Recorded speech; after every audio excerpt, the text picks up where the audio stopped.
ಬಾಗಲಕೋಟೆ ವಿಧಾನಸಭೆಯ ಉಪಚುನಾವಣೆಯ ಸಭೆಯಲ್ಲಿ ಕುರುಬ ಸಮುದಾಯವನ್ನು ದೂರವಿಡಬೇಕು ಎಂದು ಹೇಳಿಕೆ ನೀಡಿರುವ ನರಗುಂದ ಶಾಸಕ ಸಿಸಿ ಪಾಟೀಲ್ ಅವರು ಶಾಸಕರಾಗಿ ಮುಂದುವರಿಯಲು ಯೋಗ್ಯರಲ್ಲ, ಅವರು ತಮ್ಮ ಸ್ಥಾನಕ್ಕೆ ರಾಜೀನಾಮೆ ನೀಡಬೇಕು ಎಂದು ಹಾಲುಮತ ಮಹಾಸಭಾದ ರಾಜ್ಯಾಧ್ಯಕ್ಷರಾದ ರುದ್ರಣ್ಣ ಗುಳುಗುಳಿ ಅವರು ಹೇಳಿದರು.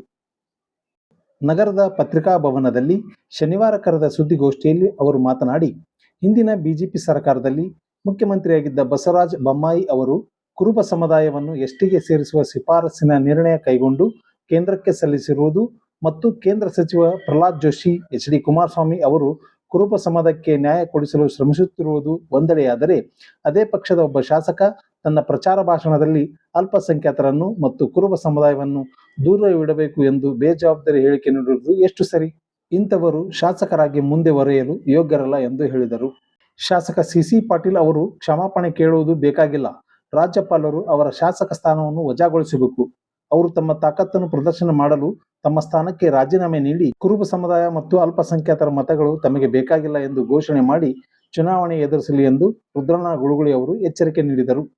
ಈ ಸುದ್ದಿಗೋಷ್ಠಿಯಲ್ಲಿ ಜಿಲ್ಲಾ ಕೃಷಿಕ ಸಮಾಜದ ಉಪಾಧ್ಯಕ್ಷರಾದ ರಾಮಣ್ಣ ಹೂವಣ್ಣವರ್, ನರಗುಂದ ಕ್ಷೇತ್ರದ ಮಹಿಳಾ ಮುಖಂಡರಾದ ಉಮಾ ದ್ಯಾವನೂರ್, ಹಾಲುಮತ ಮಹಾಸಭಾದ ಗೌರವಾಧ್ಯಕ್ಷರಾದ ನಾಗರಾಜ್ ಮೆಣಸ್ಕಿ, ಜಿಲ್ಲಾಧ್ಯಕ್ಷರಾದ ಬಸವರಾಜ್ ನಿಲ್ಗಾರ್, ರಾಘು ಒಗ್ಗನವರ್, ಸೋಮನಗೌಡ ಪಾಟೀಲ್, ಸತೀಶ್ ಗಿಡ್ ಹಣಮಣ್ಣವರ್, ಬಸವರಾಜ್ ಕುರಿ, ಮುತ್ತು ಜಡಿ, ಮಂಜು ಜಡಿ, ಶಿವರಾಜ್ ಬನ್ನೂರ್, ಮಂಜು ಪೂಜಾರ್, ಸೋಮು ಮೇಟಿ, ರಾಜು ಪೂಜಾರ್, ರವಿ ಅಬ್ಬಿಗೇರಿ, ಶ್ಯಾಮ್ ಸುಂದರ್ ಡಂಬಾಳ್, ಬಸವರಾಜ್ ಹೊಂಬಾಳ್, ಮಂಜುನಾಥ್ ಡಂಬಾಳ್ ಸೇರಿದಂತೆ ಮುಂತಾದವರು ಉಪಸ್ಥಿತರಿದ್ದರು.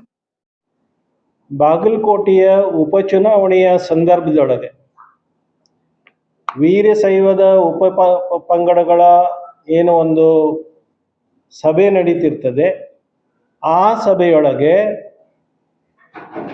ನರಗುಂದ ಕ್ಷೇತ್ರದ ಶಾಸಕರಾಗಿರ್ತಕ್ಕಂಥ ಸನ್ಮಾನ್ಯ ಸಿಸಿ ಪಾಟೀಲ್ರು ಮಾತನಾಡಿದ ವಿಷಯವನ್ನ ಕುರಿತು ಮಾತ್ರ ಪದ ಬಳಕೆ, ಆ ಸಂದರ್ಭ, ಉದ್ದೇಶ ಇವುಗಳನ್ನ ಕೇಂದ್ರೀಕೃತವಾಗಿ ನನ್ನ ಇವತ್ತಿನ ಪತ್ರಿಕಾಗೋಷ್ಠಿ ಇರ್ತದೆ.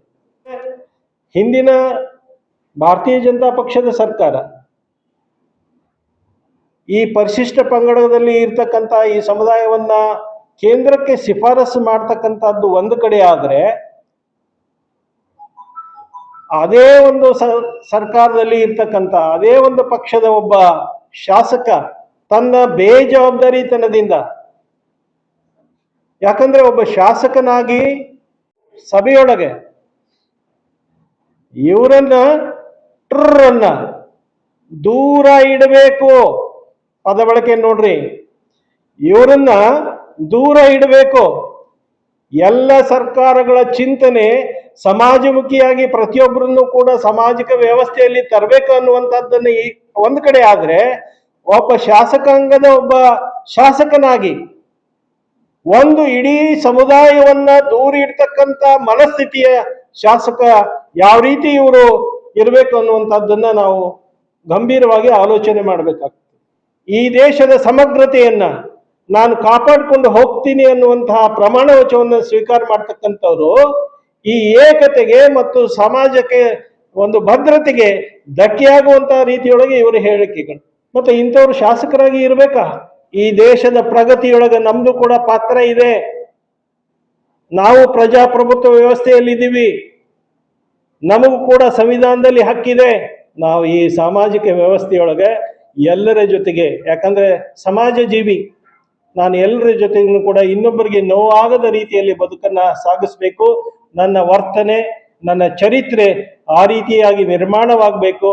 ಆ ಹಿನ್ನೆಲೆಯೊಳಗೆ ಈ ಬದಲಾವಣೆಯನ್ನ ಬಯಸ್ತಾ ನಾವು ಇವತ್ತೇನು ಈ ಪತ್ರಿಕಾಗೋಷ್ಠಿಯನ್ನ ಕರೆದಿದ್ದೀವಿ, ಇದನ್ನ ನಾನು ರಾಜ್ಯಪಾಲರಿಗೂ ಕೂಡ ನಾನು ನೇರವಾಗಿ ಪತ್ರಗಳನ್ನು ಬರೆಯೋದ್ರ ಮೂಲಕ ಈ ಪತ್ರಿಕಾಗೋಷ್ಠಿಯ ಸಂಪೂರ್ಣವಾಗಿರ್ತಕ್ಕಂಥ ಆಶಯವನ್ನ ಅಲ್ಲಿ ನಾವು ಕಳಿಸ್ಕೊಡ್ತೀವಿ.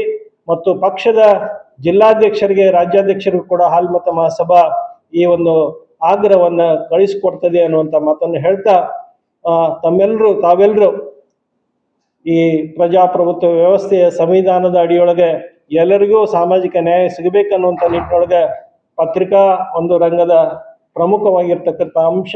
ತಮ್ಮಲ್ಲಿ ನಾನು ವಿನಂತಿ ಮಾಡ್ಕೊಳ್ಳೋದೇನೆಂದ್ರೆ, ಇದನ್ನ ಬಹಳ ಪ್ರಮುಖವಾಗಿರ್ತಕ್ಕಂಥ ಮುಖಪುಟದಲ್ಲಿ ಪ್ರಕಟವನ್ನು ಮಾಡಿ ಇಡೀ ರಾಜ್ಯದ ಈ ಸಮುದಾಯದ ನೋವನ್ನ ತಾವು ಸರ್ಕಾರಕ್ಕೆ ಗಮನಕ್ಕೆ ತರುವಂತ ನಿಟ್ಟಿನೊಳಗೆ ತಮ್ಮ ಸಹಕಾರ ಇರಲಿ ಅನ್ನುವಂತ ಮನವಿಯನ್ನು ಈ ಮೂಲಕ ಮಾಡ್ತಾ ಇದ್ದೇನೆ. ರುದ್ರಣ್ಣ ಗುಳುಗುಳಿ, ರಾಜ್ಯಾಧ್ಯಕ್ಷರು, ಹಾಲುಮತ ಮಹಾಸಭಾ.